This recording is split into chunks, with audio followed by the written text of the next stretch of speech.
It's been an amazing week. It's the first time that the Welsh Government has hosted a week-long series of virtual events, and thousands of you have taken part. Thank you so much for getting involved. Hopefully, anyone who hasn't already done so will now make a pledge to urgently tackle Wales's climate emergency and create a low-carbon Wales. It leaves me to close Wales Climate Week 2020 and to remind you of some of the highlights of the week. Hello, croeso. Welcome to Wales Climate Week 2020.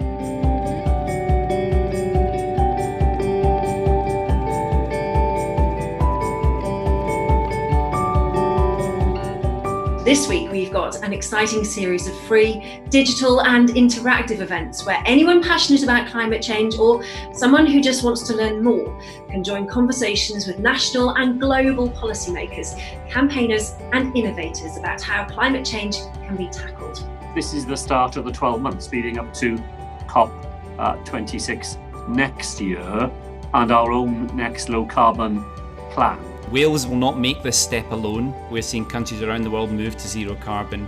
We can do this in concert. How can we use the opportunity to strengthen our connection to our cultural past and present? When we rebuild and reconstruct post this pandemic, that we're doing that in a way which is also addressing that future tidal wave of climate change which is coming down the track at us. People are really don't know what to do. They know they should do something or want to do something, and I think these kind of projects can give people that first small step.